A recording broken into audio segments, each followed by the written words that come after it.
우리가 어느 목적지를 향해 나갈 때 거의 다 간 것과 다 간 것에는 차이가 있습니다.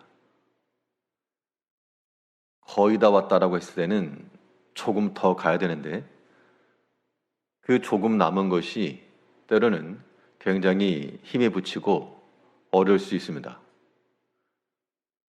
그래도 그 조금을 더 가야 그 마지막에 이를 수가 있게 되는데 이 극한의 상황이라고 하는 것이 마치 그와 같아서 거의 다 왔는데 조금 남은 겁니다. 그 조금만 더 우리가 수고하고 힘을 써서 나가면 마지막 목적까지 안전하게 이룰 수 있다라고 하는 생각을 가지고 모든 극한 가운데서라도 믿음을 잘 지켜야 됩니다.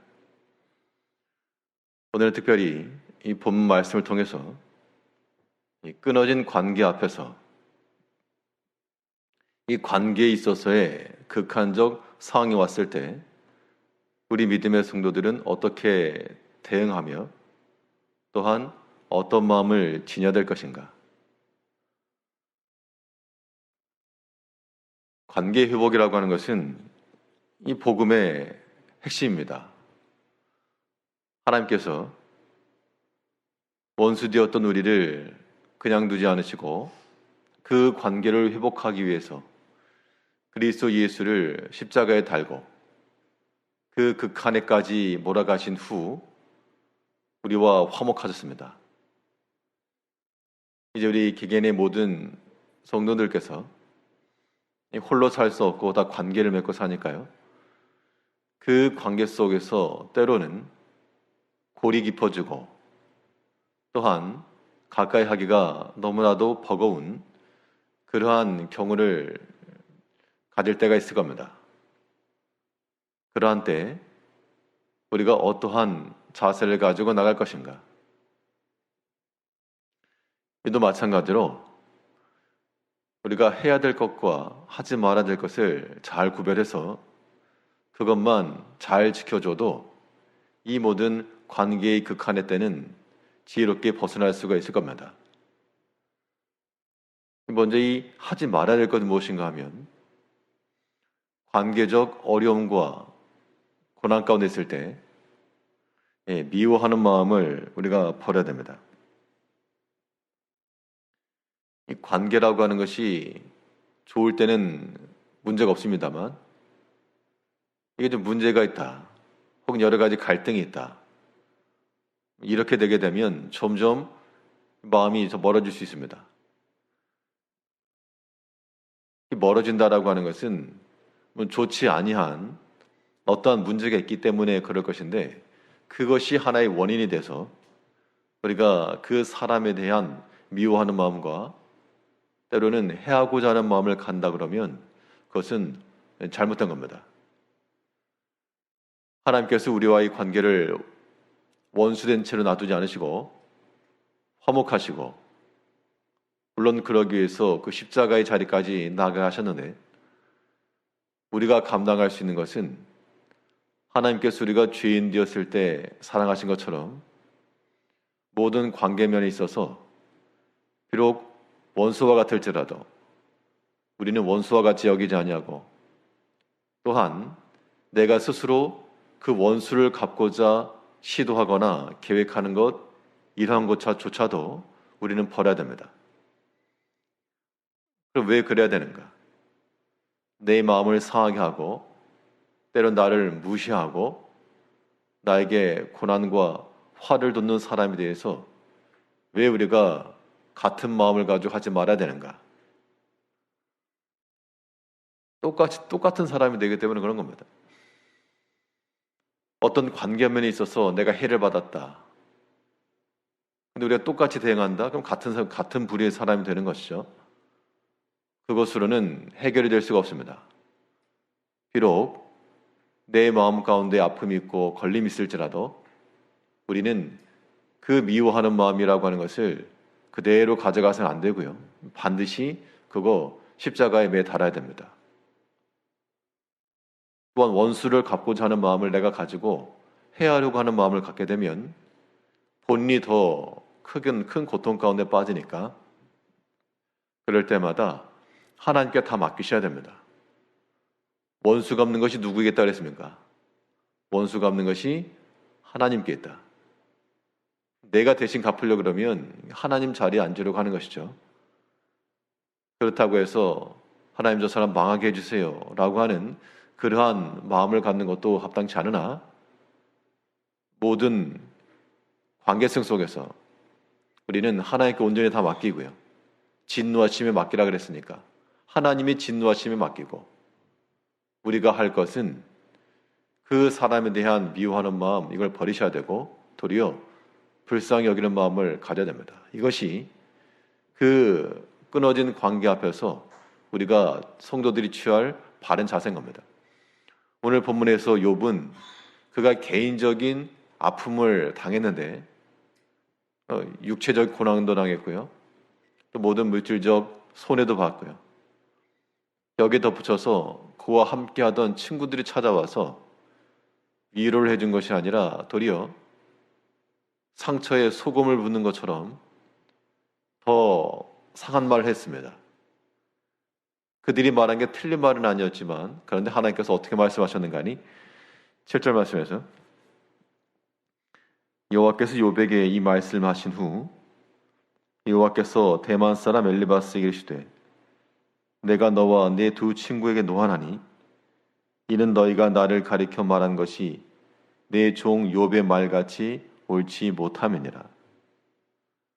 그러니까 대만 사람, 특히 대만 사람이라고 하는 것이 그 당시 그 지역에 지혜로운 사람들이라고 일컬어졌던 그 지역입니다.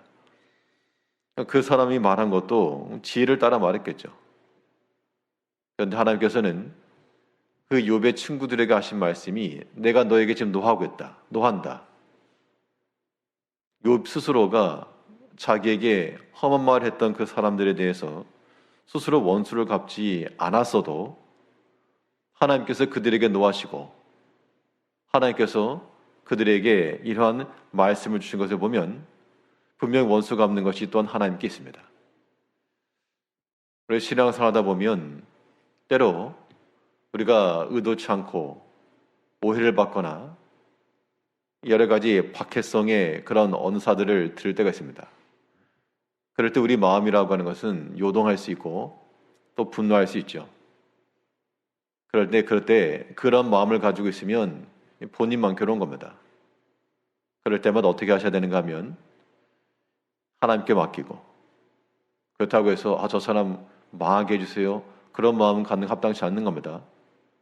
하나님 앞에 그 사람에 대한 긍휼히 여기는 마음을 가지고 혹여라도 내 마음속에 미워하는 마음 생기지 않도록 그런 마음을 가지고 나가는 것이 모든 관계의 회복을 위한 길이 되는 겁니다. 십자가 삶이라고 하는 게 그겁니다. 하지 말아야 될 것은 그 끊어진 관계 앞에서 해하고자 하는 마음, 원수 갚고자 하는 마음, 미워하는 마음, 그런 마음이 들 수는 있으나 그것을 끝까지 들고 나가는 어리석음에서 벗어나서 하나님께 다 맡길 수 있는 그러한 믿음이 필요합니다. 그럼 해야 될 것은 무엇인가? 극한의 상황까지 이른 그런 관계성 앞에서 우리가 할 것이 무엇인가? 하나님께서 요구하시는 바는 긍휼히 여기는 마음을 가지고 위하여 기도해 주라 그랬습니다. 그래서 우리가 위하여 기도하는 마음을 지니는 것이 이 끊어진 관계 앞에서 취할 수 있는 성도들의 선택인 겁니다. 욥이 당했던 고난도 그 친구들을 위한 기도 속에서 종결되었다라고 말하고 있습니다. 오늘 보면 10절 말씀에서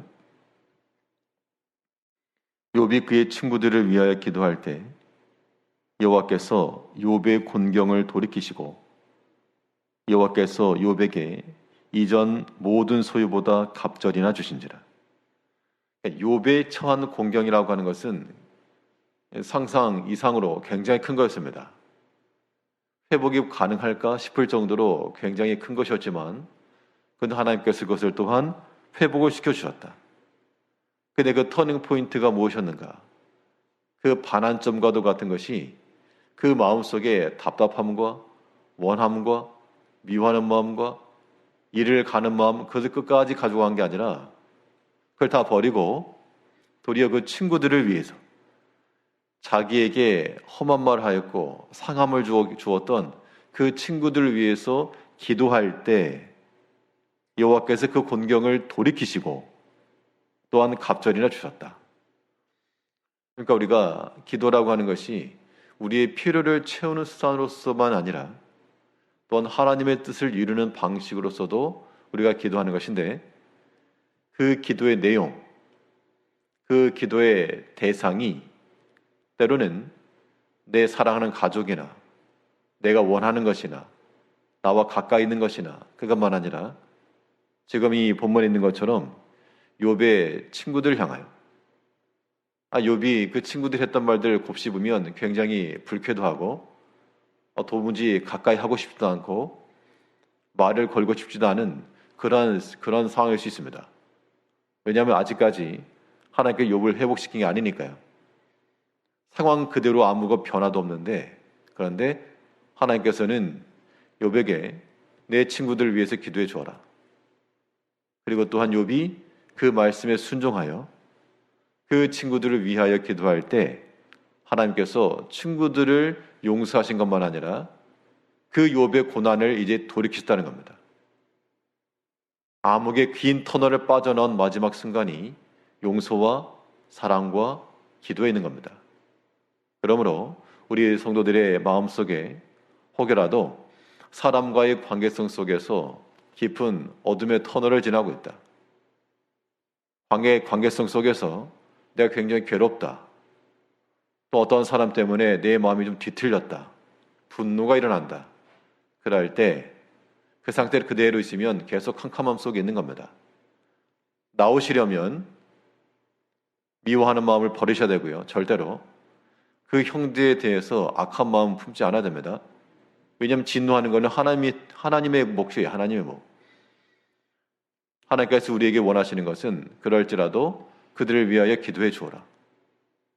그러면 그 모든 형제를 위한 기도 속에 하나님께서 우리의 공경을 보시고 돌이키시고 긍휼히 여기는 자는 긍휼히 여김을 받는다 그랬죠. 우리가 다른 그 상대방이 알지 못하더라도 그들을 위해서 용납하고 위하여 기도해 줄 때 하나님께서도 우리에게 그 긍휼의 은총을 주신다는 겁니다. 그것이 하나님과의 관계도 회복하는 길이요, 또 사람의 관계와도 회복하는 길입니다. 감정의 골이 아직 남아있는데 의도적으로 찾아가지고 악수하고 어깨동무하면서 이제 우리 친하게 지냅시다. 굳이 그렇게 억지를 할 필요가 없고요. 미워하지 않는 마음, 기도하는 마음, 이 두 가지만 있어도 어떤 관계라도 분명 그 끊어진 관계 앞에서 회복과 연결이 가능할 겁니다. 하나님께서 우리 죄를 용서하시고 미워하지 않으신 거죠. 그리고 그리스도를 위하여 주시고 우리를 위해서 긍휼을 베푸신 겁니다.